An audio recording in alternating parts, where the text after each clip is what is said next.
जरा सोचो, तुम एक अनजान प्लेनेट पर अकेले फंस जाओ जहाँ के अजीबोगरीब जीव तुम्हारी जान के पीछे पड़ जाएं। कुछ ऐसा ही होता है हमारी आज की कहानी में। कहानी की शुरुआत होती है बोरालिस नाम की एक माइनिंग स्पेसशिप से। इस स्पेसशिप में कुछ मजदूर थे जो अपने क्रायोपॉड्स में लेटकर ये सफर कर रहे थे। क्रायोपॉड एक ऐसी मशीन थी जिसके अंदर लेटकर चाहे इंसान कितने भी साल तक सोता रहे उसकी उम्र नहीं बढ़ती। पर अचानक अंतरिक्ष में एक एस्ट्रॉयड ने अपना रास्ता बदल लिया और बहुत तेजी से बोरालिस की तरफ बढ़ने लगा। कुछ ही पलों में वो बोरालिस स्पेसशिप से टकरा गया और इमरजेंसी में क्रायोपॉड स्पेसशिप से अपने आप अलग हो गए। तब शिप का एआई सिस्टम जिसका नाम लेनर्ड था, उसने मजदूरों को जगाया ताकि वो उन्हें आने वाली मुश्किलों के लिए तैयार कर सके। जैसे ही एस्ट्रॉयड की टक्कर हुई तो एंडी नाम का एक मजदूर जाग गया। लेनर्ड ने उसे शांत रहने को कहा और फिर उसने एंडी की सुरक्षा के इंतजाम किए। जहाज से अलग होने के कुछ ही पलों बाद क्रायोपॉड पास के ही एक प्लैनेट की ओर बढ़ने लगा। जैसे ही सभी क्रायोपॉड्स इस नए प्लैनेट के वातावरण में घुसे तो कई क्रायोपॉड्स में अचानक आग लग गई और उनके अंदर मौजूद लोग जलकर खाक हो गए। उधर एंडी का क्रायोपॉड आग लगने से तो बच गया, मगर लैंडिंग के समय उसकी रफ्तार बहुत ज्यादा तेज थी। जल्द ही वो एक पहाड़ी में क्रैश होने वाला था कि तभी अचानक पॉड ने खुद को गोल गोल घुमाकर आगे बढ़ाया। आखिरकार हुई तो क्रैश लैंडिंग, लेकिन एंडी की जान बच गई। एंडी बेहोश हो चुका था और अचानक उसे अपने परिवार की झलक दिखाई दी तो वो फट से उठ खड़ा हुआ। उसने आसपास देखा तो वो एक पहाड़ी इलाके में फंसा हुआ था और चारों ओर काले घने बादल छाए हुए थे। एंडी ने शिप के एआई सिस्टम से बात करने की कोशिश की मगर कोई जवाब नहीं आया। तभी अचानक जमीन थरथराने लगी तो लेनर्ड ने उसे पॉड से निकल जाने की सलाह दी। अब दिक्कत ये थी कि एंडी पॉड को खोल नहीं पा रहा था। फिर उसने सर्वाइवल किट खोली तो उसमें एक फ्लेयर गन तक मौजूद नहीं थी, क्योंकि असल में एंडी एक छोटे दर्जे का मजदूर था। आखिरकार एंडी ने एक फायर एक्सटिंग्विशर की मदद से पॉड की खिड़की तोड़ डाली और वहाँ से भागने की कोशिश की। पर तभी जमीन हिलने की वजह से पॉड मुड़ गया और नुकीले कांच से एंडी का सूट फट गया। तब लेनर्ड ने उसे सावधान करते हुए बताया कि बिना सूट के वो इस प्लेनेट पर ज्यादा देर तक जिंदा नहीं रह पाएगा। जिसके बाद एंडी ने एक खास स्प्रे से फटाफट सूट को ठीक किया।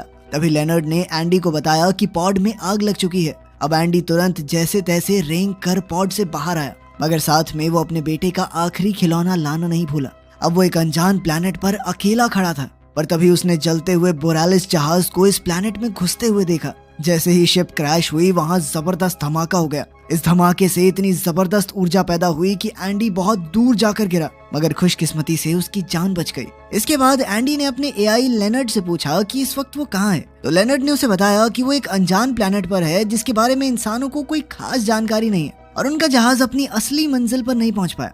अचानक एंडी को दूर से एक रोशनी दिखाई दी तो वो उसकी ओर बढ़ने लगा। रास्ते में उसे बोरालिस का मलबा मिला तो उसकी नजर एक और पॉड पर पड़ी। उसने पॉड से ऑक्सीजन टैंक निकालने की कोशिश की ताकि वो ज्यादा समय तक इस प्लेनेट पर जिंदा रह सके, मगर अचानक उसमें से एक लाश गिरी जिसे देखकर वो बुरी तरह डर गया।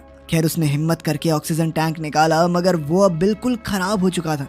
अब वो परेशान होकर फिर से रोशनी की तरफ चलने लगा। उसके जाने के बाद हम देखते हैं कि उस पॉड पर किसी खूंखार जानवर के पंजों के निशान थे। इसका मतलब ये था कि एंडी यहाँ अकेला तो नहीं है। खैर जब एंडी उस रोशनी तक पहुंचा तो उसे एक और मजदूर मिला जिसका नाम ड्वेन था। एंडी को देखकर ड्वेन को बहुत खुशी हुई। बातचीत के दौरान पता चला कि उनके पास खाने पीने के लिए कुछ खास है नहीं यहाँ पे। खैर फिर ड्वेन ने एंडी को बताया कि उनकी कंपनी ने पैसे बचाने के लिए छोटा रास्ता चुना, मगर उस रास्ते पर एस्ट्रॉयड थे जिस वजह से जहाज क्रैश हो गया। ड्वेन कम्युनिकेशंस डिपार्टमेंट में काम करता था, इसलिए अब वो धरती पर सिग्नल भेजकर मदद मांगने वाला था ताकि उन्हें बचाने के लिए रेस्क्यू शिप भेजी जाए। उसने एंडी को बताया कि इस सिग्नल को धरती पर पहुंचने में 8 महीने लगेंगे। अगर उन्होंने सबसे तेज रेस्क्यू शिप भी भेजी तो भी उन्हें यहाँ तक पहुंचने में 2 साल लगेंगे कम से कम। अब ड्वेन ने कहा कि उन्हें दक्षिण दिशा में जाकर बोरालिस का दूसरा मलबा ढूंढना होगा और जब तक वो इस प्लेनेट पर फंसे हुए हैं तब तक वो वहाँ पर जिंदगी गुजार सकते हैं। ये सब सुनकर एंडी तो बेचारा हिम्मत ही हार गया, पर ड्वेन ने उसे जैसे तैसे हौसला दिया। तभी अचानक एंडी का पैर लगने से ड्वेन के सिस्टम की एक तार निकल गई। जैसे ही एंडी उसे जोड़ने के लिए मुड़ा तो अचानक एक खूंखार जानवर एक ही पल में ड्वेन को उठाकर ले गया। इधर एंडी को इसकी भनक तक नहीं लगी। उसे समझ ही नहीं आया कि ड्वेन कहाँ गया। खैर उसने धरती पर सिग्नल भेज दिया और फिर वो ड्वेन की बंदूक उठाकर अकेला ही बोरालिस का दूसरा हिस्सा ढूंढने निकल पड़ा। कुछ ही समय में उसके ऑक्सीजन टैंक में ऑक्सीजन बहुत ज्यादा कम रह गई थी, लेकिन फिर भी वो आगे बढ़ रहा था। तभी अचानक उसके रेडियो पर एक नई आवाज आई। ये नायोमी नाम की एक लड़की थी। उसने एंडी को बताया कि उसकी टांगें पॉड के नीचे फंस गई हैं और साथ ही उसे अपनी लोकेशन भी भेजी। तभी लेनर्ड ने एंडी को सावधान किया कि जिस इलाके में नायोमी है उसके हिसाब से वो इलाका काफी खतरनाक है। वहाँ ढंग से कुछ भी दिखाई नहीं देगा और वहाँ तक पहुँचने में एंडी की सारी ऑक्सीजन खत्म हो जाएगी। फिर लेनर्ड ने उसे उनके जहाज के बचे खुचे हिस्से तक पहुंचने की हिदायत दी ताकि एंडी पहले अपना ऑक्सीजन टैंक भर सके। मगर तब नायोमी ने उससे मदद की गुजारिश की और कहा कि उसके पॉड में उन दोनों के लिए ऑक्सीजन है। तो एंडी हमारा पिघल गया और उसकी मदद करने को राजी हो गया। लड़की का चक्कर ऐसा ही होता है भाई, ऑक्सीजन है नहीं, अपनी जान मुसीबत में डाल के अनजान लड़की बचाएंगे हम। अब एंडी उसकी ओर बढ़ रहा था तो वो दोनों बातें करने लगे। फिर कुछ ही घंटों में रात हो गई और एंडी को कुछ अजीब महसूस होने लगा। उसे लगा कि जैसे अंधेरे में कुछ चल रहा है। तो उसने लेनर्ड को ये इलाका स्कैन करने को कहा। मगर लेनर्ड एक पुराना एआई मॉडल था जिसे कंपनी पैसे बचाने के लिए इस्तेमाल करती थी और वो ये काम कर ही नहीं पाया। खैर अब 1 घंटे बाद एंडी को चलते चलते एक बार फिर से अंधेरे में किसी के होने का एहसास हो रहा था। फिर उसने नायोमी को ड्वेन के गायब होने के बारे में बताया और सोचने लगा कि उसके साथ क्या हुआ होगा। तभी एंडी की नजर पैरों के अजीबोगरीब निशानों पर पड़ी और उसका पीछा करते हुए वो एक छेद तक पहुंचा जो चारों ओर से मकड़ियों के जाल से घिरा हुआ था। ये देखकर वो काफी घबरा गया और उसने तुरंत नायोमी को बताया कि शायद इस प्लेनेट पर एलियन मकड़ियां हो सकती हैं। खैर अब एंडी तेजी से अपने कदम बढ़ाने लगा क्योंकि उसे खतरे का एहसास हो गया था। रास्ते में उसे ऐसी मकड़ियों के जाले मिल रहे थे। खैर फिर नायोमी ने उससे पूछा कि वो इस तरह मजदूरी करने को क्यों राजी हुआ। ये सुनकर एंडी को अपने बीते हुए कल में अपनी पत्नी और बेटे के साथ हंसी खुशी से बिताए हुए पल याद आ गए। एंडी ने नायोमी को बताया कि उसकी पत्नी और बेटा उसे छोड़कर चले गए। उसी पल अचानक उसे किसी के गुर्राने की आवाज सुनाई दी तो वो डरते हुए इधर उधर देखने लगा। तभी लेनर्ड ने उसे बताया कि उसके आसपास कई सारे ट्रैकर्स मौजूद हैं और हैरानी की बात तो ये थी कि ये ट्रैकर उनके साथियों के थे जो बेचारे पहले ही मर चुके थे। जैसे ही वो ट्रैकर के नजदीक पहुंचा तो उसने फ्लेयर गन चला दी ताकि उसकी रोशनी से वो ढंग से देख सके। फ्लेयर की रोशनी में एंडी ने जो देखा वो देखकर उसके पैरों तले जमीन खिसक गई। उसके सामने बहुत बड़ी मकड़ियां थी जिनकी बिच्छुओं जैसी पूंछ थी और वो सभी तेजी से एंडी की ओर बढ़ रही थी। मकड़ी ने ऊपर से उसका पीछा किया मगर एंडी बस भागता रहा और अचानक एक पहाड़ी की चोटी से नीचे गिर गया। न जाने कैसे मगर एंडी इतनी ऊपर से गिरने के बाद भी बच गया। उधर वो मकड़ी ऊपर से गुर्रा रही थी मगर एंडी के साथ नीचे नहीं कूदी। अब एंडी ने नायोमी को इन मकड़ियों के बारे में खबर दी। दरअसल वो ट्रैकर्स जो उसे दिखाई दे रहे थे वो उसके साथियों के थे जिन्हें ये मकड़ियां खा गई थी। तो अब वो सिग्नल उनके पेट से आ रहा था। तब एंडी ने देखा कि उसके सूट से ऑक्सीजन बहुत तेजी से लीक हो रही थी तो उसने स्प्रे की मदद से लीकेज बंद की। तभी अचानक उसे रेडियो पर ड्वेन की हल्की सी आवाज सुनाई दी। ड्वेन ने एंडी और नायोमी को बताया कि वो इन खतरनाक मकड़ियों का सामना कर रहा है। तब नायोमी ने एंडी से कहा कि वो ड्वेन की मदद करने जाए लेकिन पहाड़ी से नीचे गिरने के बाद एंडी का जीपीएस खराब हो गया था। तो नायोमी ने उसे रेडियो पर ड्वेन तक पहुंचने का रास्ता बताया। आखिरकार एंडी ड्वेन तक पहुंच गया लेकिन तब तक वो मकड़ियों से घिर चुका था। ड्वेन ने चिल्लाकर कहा कि उसके पास एक प्लान है लेकिन इससे पहले कि वो कुछ करता एक मकड़ी ने ड्वेन पर हमला कर दिया। अब एंडी तुरंत एक पॉड के पीछे छिप गया और उधर मकड़ी ड्वेन को बेरहमी से मारकर खा गई। अब एक और मकड़ी एंडी की सुगंध लेकर उसकी ओर बढ़ रही थी। उसी वक्त नायोमी ने पास के ही एक दूसरे पॉड की लाइट जलाकर उसका ध्यान भटकाया। इसी मौके का फायदा उठाकर एंडी किसी दूसरे पॉड में छुप गया लेकिन वहाँ भी किसी की लाश सड़ रही थी। तब एंडी ने नायोमी को उसके पॉड की लाइट बंद करने को कहा मगर नायोमी के दिमाग में कुछ और ही चल रहा था। उसने एक ही बार में सभी पॉड्स की लाइट जला दी जिससे मकड़ियां पॉड्स की तरफ आकर्षित हो गई और इधर एंडी मौका देखकर भाग निकला लेकिन फिर भी एक मकड़ी उसके पीछे आ गई और अंत में वो एक धुंधले इलाके में आ पहुंचा।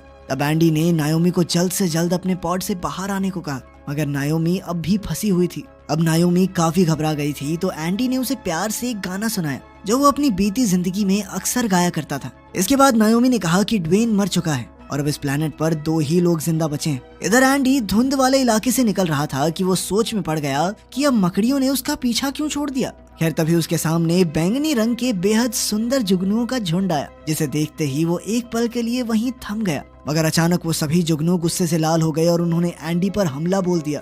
एंडी जैसे तैसे अपनी जान बचाकर वहाँ से बाहर निकला।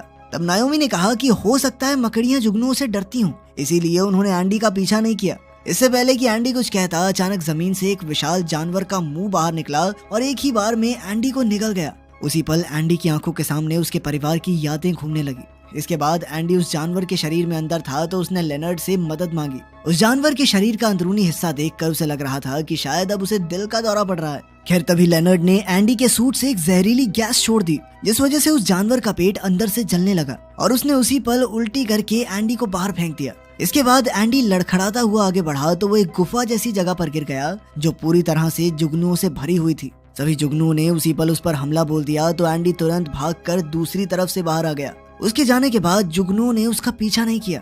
अब एंडी के सूट में बेहद कम ऑक्सीजन बची थी, लेकिन फिर भी वो जहाज के दूसरे हिस्से पर जाने की बजाय नायोमी की तरफ जाने लगा। आखिरकार जैसे ही वो नायोमी तक पहुंचा, उसी पल उसकी ऑक्सीजन खत्म हो गई। नायोमी ने तुरंत उसे अपने टैंक से ऑक्सीजन दी और फिर एंडी ने नायोमी की फंसी हुई टांगे निकालने की कोशिश की, लेकिन उसके शरीर में इतनी ताकत नहीं बची थी। उसने कुछ औजारों की मदद से जैसे तैसे नायोमी को आजाद किया और वो दोनों तुरंत पॉड से बाहर आ गए। इसके बाद एंडी ने एक लोहे का टुकड़ा नायोमी की टांग से बांध दिया ताकि उसे चलने में और सहारा मिल जाए। फिर उन दोनों ने मिलकर नायोमी के पॉड से काम की चीजें इकट्ठा की और तब नायोमी ने उसका शुक्रिया अदा किया, क्योंकि वो जहाज में जाने की बजाय उसे बचाने आया। कुछ ही पलों में मकड़ियों का झुंड वहां आ पहुंचा, जिन्हें देखकर वो खुद भाग निकले। कुछ देर दौड़ने के बाद वो दोनों गिर गए और अब एक मकड़ी उन पर हमला करने को तैयार थी।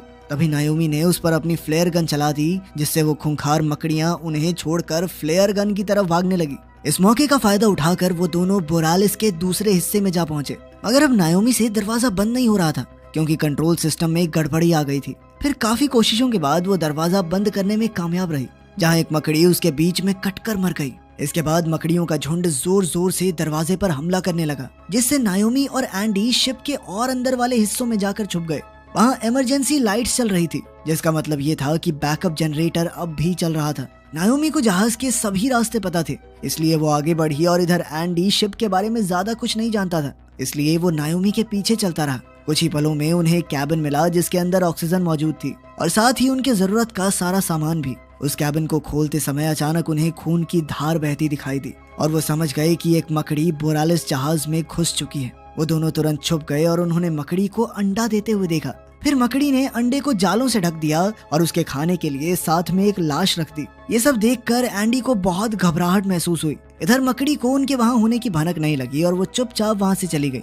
अब जैसे ही नायोमी और एंडी बाहर आए तो अचानक पीछे से एक दूसरी मकड़ी ने उन पर हमला बोल दिया। एंडी तुरंत नायोमी को लेकर एक कमरे में घुस गया और अंदर से ताला लगा लिया। उसे लगा कि अब वो सुरक्षित हैं, मगर नायोमी ने उसे समझाया कि वो तो गलती से बाहर ही आ चुके हैं। ये सुनकर एंडी को इतना गुस्सा आया कि वो लोहे के सरिये से दरवाजा पीटने लगा, मगर अब इसका कोई फायदा नहीं था। उस कमरे में ऑक्सीजन मौजूद थी, इसलिए दोनों ने अपने हेलमेट्स निकाल दिए और एक दूसरे से बैठकर बातें करने लगे। एंडी ने नायोमी को अपनी पत्नी और बेटे की वीडियो दिखाई और बताया कि वो सब एंडी की बर्थडे पार्टी से वापस लौट रहे थे, जिस समय उनका एक भयानक एक्सीडेंट हो गया। उस एक्सीडेंट में उसकी पत्नी और बच्चा तो मारे गए, पर न जाने कैसे वो बच गया। एंडी कहने लगा कि उसकी जिंदगी अब बेमतलब हो चुकी है। और तब नायोमी ने उसे समझाया कि तुमने मेरी जान बचाई है, शायद इसीलिए तुम्हारा जिंदा रहना जरूरी था। कभी इस तरह से सोचा है? नायोमी ने कहा कि उसका तो लोगों पर से विश्वास ही उठ गया था, पर एंडी को देखकर उसकी उम्मीद फिर से जाग गई है। ये कहकर नायोमी ने उसे गले लगा लिया, पर तभी उसने देखा कि एंडी के सूट पर कुछ जुगनू चिपके हुए थे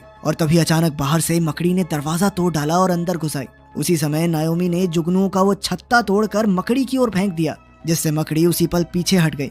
एंडी और नायोमी मौका देखकर भाग निकले, मगर वो कार्गो के गड्ढे में गिरते गिरते बचे। और तभी पीछे से मकड़ी फुल स्पीड में भागती हुई आई, जिस वजह से वो मकड़ी के साथ नीचे गिर गए। अब मकड़ी फिर से उन्हें मारने दौड़ी तो एंडी ने नायोमी का स्प्रे मकड़ी की ओर फेंक दिया।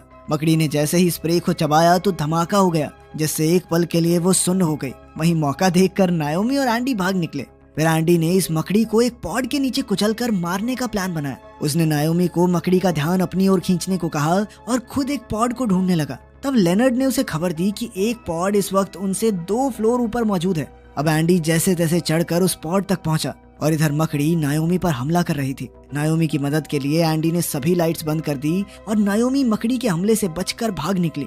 इसके बाद नायोमी को इमरजेंसी लाइट्स मिली तो उसने उन्हें जलाकर मकड़ी का ध्यान भटकाया। वहीं दूसरी ओर एंडी पॉड को निकालने की कोशिश कर रहा था। तब लेनर्ड ने उसे बताया कि उसने नायोमी की सुरक्षा के लिए शिप की बिजली काट दी है और अब उसे वापस चालू करने में लगभग 15 मिनट का समय लगेगा। अब एंडी ने सिस्टम के बिना ही पॉड को खुद से चालू करने का फैसला किया।